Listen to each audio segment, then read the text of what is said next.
High বন্ধুরা, আমি আবার আসলাম। যেমনটা বলেছিলাম যে WPSI 2005-এর প্রিলিমিনারি কোশ্চেনের আমরা আলোচনা করছিলাম গত দিনে। তার সেট ওয়ানের হাফ পার্ট আমরা দিয়েছি অলরেডি, আমাদের চ্যানেলে দেখতে পাবে। যদি তোমরা কেউ না দেখেছো তো কাইন্ডলি ফার্স্ট ভার্সনটা দেখো, নেক্সট আমাদের এই সেকেন্ড ভার্সনে আসবে। তো আজকের ক্লাস আমরা স্টার্ট করি। কালকে আমাদের জিকের 65টা কোশ্চেনের মধ্যে টোটাল 30টা করেছি। আজকে 31 থেকে আমরা শুরু করব। চলো শুরু করি। Fourth Buddhist council held at the time of, কার টাইমে বুদ্ধিস্ট কাউন্সিল বুদ্ধ মং যারা ছিল তারা একটা মিটিং করত। সেই মিটিংটা কোথায় হয়েছিল? 4 নম্বর যে মিটিংটা হয়েছিল সেটা হয়েছিল কনিষ্কর সময়ে কাশ্মীরে। তার প্রেসিডেন্ট কে ছিল? Vasumitra. Next question, Coriolis force maximum কোথায়? কোশ্চেনটা এসেছিল কোরিওলিস ফোর্স ম্যাক্সিমাম কোথায়।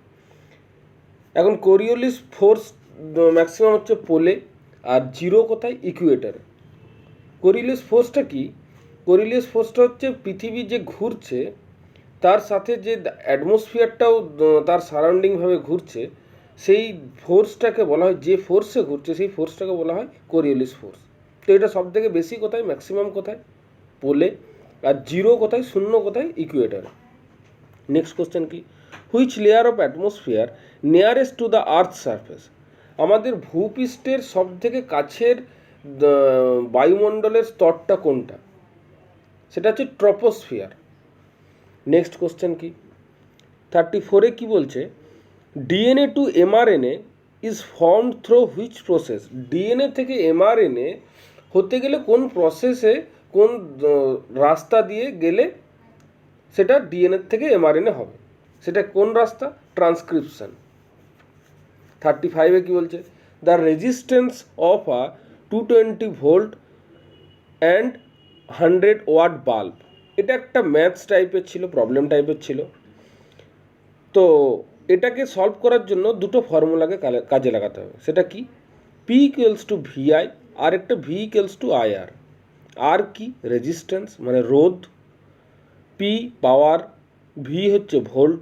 দেখো এটা তোমাকে করে নিতে হবে একটু। আমরা আনসারটা দিয়ে দিয়েছি, 484 ওহম হবে। তো তোমরা কাইন্ডলি এখান থেকে আরটাকে বের করে নিতে পারবে ইজিলি। দুটো ইকুয়েশনই বলা আছে, দুটো ইকুয়েশন থেকে তোমরা ইজিলি আরটাকে বের করে নিতে পারবে। 36 কি বলছে? হুইচ ইজ নিউক্লিয় প্রোটিন? নিউক্লিয় প্রোটিন কি? এখানে অপশানে একটাই ছিল, হিস্টোন। তো আমরা আরেকটা অপশানে আরেকটা আনসারও দিয়ে দিয়েছি, ডায়াস্টোন। তো কখনো এবার হয়তো হিস্টোন এসছে, নেক্সট টাইম ডায়াস্টোন আসতে পারে। তো দুটোকেই মনে রাখতে হবে যে নিউক্লিয় প্রোটিন কী কী, সেটা হচ্ছে হিস্টোন আর একটা ডায়াস্টোন। Maximum carbon present in coal, কোন কয়লাতে সব থেকে বেশি কার্বন আছে? তো পুরোপুরি তোমাদেরকে একটা সিকোয়েন্সে সাজিয়ে রেখেছি।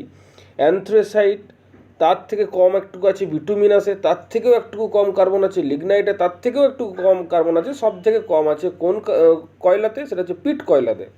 সব থেকে বেশি কোন কয়লাতে কার্বনের ভাগ বেশি?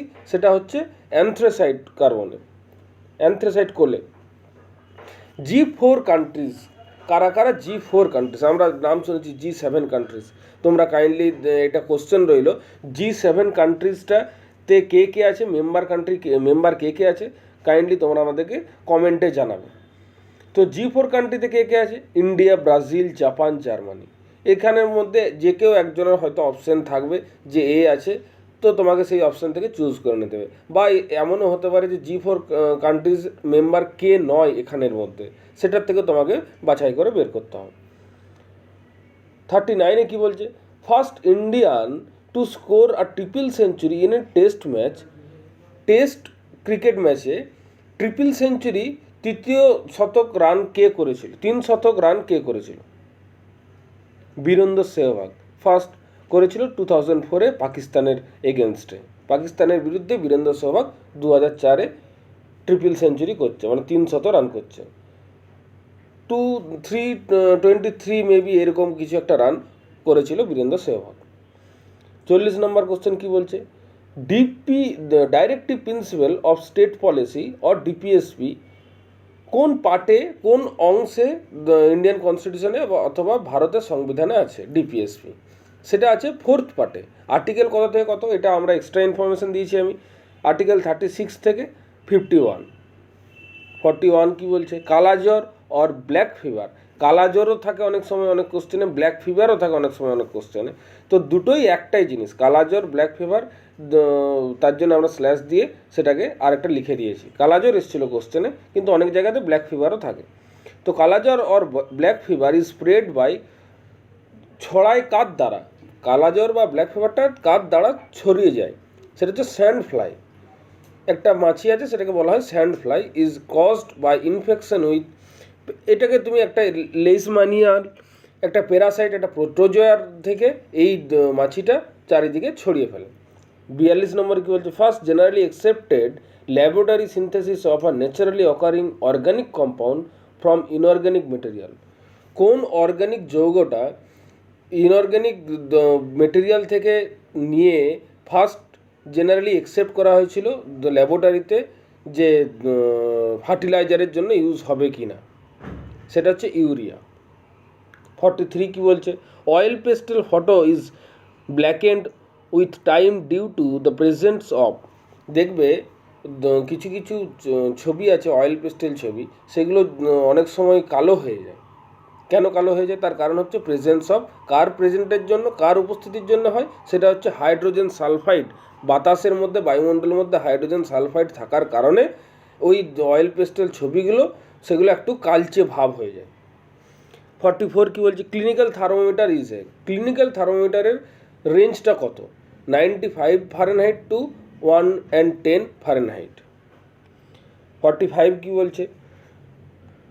Movies directed by Rituparno Ghosh. So এটা আমরা দেওয়া হয়নি ভুলবশত, আমরা এটা পিডিএফটাতে প্রোভাইড করে দেবো, কোশ্চেনটা আমরা স্কিপ রাখি। 46 in 1991 Mohun Bagan defeated which team to win IFA shield? IFA শিল্ডে 1911 সালে মোহনবাগান কাকে হারিয়ে জয়লাভ করেছিল? সেটা হচ্ছে ইস্ট ইয়র্কশায়ার রেজিমেন্ট। কত গোলে? 2-1 গোলে মোহনবাগান একে হারিয়ে জয়লাভ করেছিল। হার্জ কার ইউনিট? 47 নম্বর কোশ্চেনে সেটা হচ্ছে হার্জ ফ্রিকোয়েন্সির ইউনিট। 48-এ কী বলছে? পণ্ডিত বিরজু মহারাজ অ্যাসোসিয়েট উইথ, পণ্ডিত বিরজু মহারাজ কোন নৃত্যের সাথে যুক্ত? সেটা হচ্ছে কত্থক ডান্স। আমরা জানি আমাদের ক্লাসিক্যাল ডান্স কটা আছে? সেটা হচ্ছে 8টা আছে। আচ্ছা, 8টা কী কী ক্লাসিক্যাল ডান্স তোমরা কাইন্ডলি আমাদের কমেন্ট সেকশনে জানাবে। 49-এ কী বলছে? Who directed Netaji Subhash Chandra Bose the forgotten hero? কে ডিরেক্ট করেছিল? তখনকার সময় এটা 2004-এ এই মুভিটা রিলিজ করেছিল, তখনকার এটা কারেন্ট অ্যাফেয়ার্স ছিল, স্যাম বেনেগাল। 50-তে কী বলছে? Ranthambore tiger reserve situated in, Ranthambore tiger রিজার্ভটা কোথায় আছে? বাঘ সংরক্ষকটা কোথায় আছে? সেটা হচ্ছে রাজস্থানে আছে।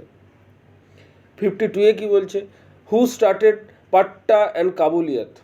পাট্টা কাবুলিয়াত কে স্টার্ট করছে? সেটা হচ্ছে শের শাহ স্টার্ট করছে। 53-তে কী বলছে? Which Chola king famous for his navy? তার নৌবাহিনীর জন্য কে বিখ্যাত ছিল? কোন চোলা রাজা? Rajendra Chola. 54 namesake is written by, the namesake কে লিখেছিল? ঝুম্পা লাহিড়ী। আমরা জানি ঝুম্পা লাহিড়ী কেন বিখ্যাত, কোন বুকের জন্য বিখ্যাত। তোমরা এটাও কমেন্টে জানাবে, কমেন্ট সেকশানে, যে ঝুম্পা লাহিড়ী কেন ফেমাস আর কোন বুকের জন্য ফেমাস। 55-এ দ্য হাইয়েস্ট পিক অফ আরাবল্লী, আরাবল্লীর সর্বোচ্চ শৃঙ্গ কী? সেটা হচ্ছে গুরু শিখর। সেকেন্ড পজিশনে কে আছে? মাউন্ট আবু। গুরু শিখরের হাইট কত? 1722 মিটার। মাউন্ট আবুর হাইট কত? 1220 metre. 56 number question, Harappa civilisation discovered in 1921। Harappa civilisation discover কখন হয়েছিল? কোশ্চেনটা এসেছিলো হরপ্পা সিভিলাইজেশন কোন ইয়ারে এসেছিলো? এই কোশ্চেনটাতে কিন্তু 1921 ছিল না, 1922 ছিল। তো অনেক সময় পিএসসি করে কি, নিয়ারেস্ট যদি অপশানটা সেই এক্স্যাক্ট অপশানটা না থাকে, যদি নিয়ারেস্ট থাকে, তাহলে সেই অপশানটাই চুজ করার চেষ্টা করবে। 1921 এক্স্যাক্ট আনসার ছিল, কিন্তু 1922 ছিল। তো যারা আই হোপ 1922 করে এসছে তারা নাম্বার পেয়েছিল। তো কে আবিষ্কার করেছিল, ডিসকভার করেছিল? দয়ারাম সাহানি। আমি এটা দিয়েছি on left bank of Rabi river. রবি রিভারের উপরে এই সিভিলাইজেশনটাকে পাওয়া গেছিলো, সভ্যতাটাকে পাওয়া গেছিলো। Malignant malaria caused by, malignant malaria কার কারণে হয়? সেটা হচ্ছে প্লাজমোডিয়াম ফ্যালসিফেরাম। এটাও একটা প্রোটোজয়া, এটা মাথায় রেখে। ম্যালিগন্যান্ট ম্যালেরিয়া কার কারণে হয়? সেটা হচ্ছে plasmodium falciparum. 58, which metal present in chlorophyll? ক্লোরোফিলে কোন মেটালটা প্রেজেন্ট থাকে? ক্লোরোফিলে কোন মেটালটার উপস্থিতি থাকে? সেটা কি? সেটা হচ্ছে magnesium. 59, to prove that DNA is genetic unit of heredity, DNA যে জেনেটিক ইউনিট, বংশ ক্রমাণুর জন্য, বংশগতির জন্য ডিএনএ যে একটা জেনেটিক ইউনিট, সেটা কে বলছে?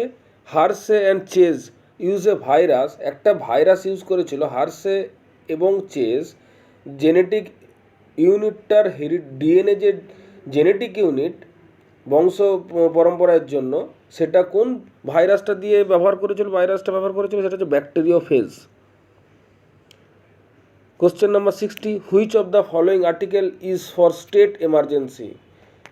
স্টেট এমার্জেন্সির জন্য কোন অনুচ্ছেদটা ইম্পর্টেন্ট? কোন অনুচ্ছেদটি? আমাদের 4টা অপশান ছিল, সেই 4টা অপশানের মধ্যে একটা অপশান ছিল, সেটা আনসার হবে, সেটা হচ্ছে আর্টিকেল 356 স্টেট এমার্জেন্সির জন্য। আরও দুটো আছে, ফিনান্স এমার্জেন্সি, আরেকটা তোমাদের কি সেই এমার্জেন্সিটা কমেন্টে জানাবে। ফিনান্সিয়াল এমার্জেন্সি, স্টেট এমার্জেন্সি, আরেকটা তোমরা কমেন্ট সেকশনে আমাদের জানাবে। 61, last question, dance of Assam. 4টা অপশান ছিল, সেটার মধ্যে একটা যেটা সঠিক আনসার হবে সেটা হবে বিহু। এই কোশ্চেনটা অনেকবার এসছে, পিএসসির কোশ্চেনে এসছে, এসএসসির কোশ্চেনে এসছে, ডাব্লিউপির কোশ্চেনে এসছে।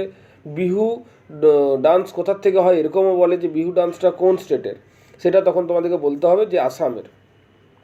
তো থ্যাংক ইউ বন্ধুরা আমাদের চ্যানেলকে সাবস্ক্রাইব করার জন্য। আর যতটা পারবে আমাদের চ্যানেলকে সাবস্ক্রাইব করবে তোমরা সবাই, শেয়ার করবে, কোনো কোশ্চেন থাকলে কমেন্ট সেকশনে জানাবে, আমরা সেটা যথাযথ উত্তর করার চেষ্টা করব। আজকের মতো এখানেই ভিডিও শেষ করলাম। ফার্দার আমরা নিয়ে আসছি 2006-এর previous year question paper. Thank you.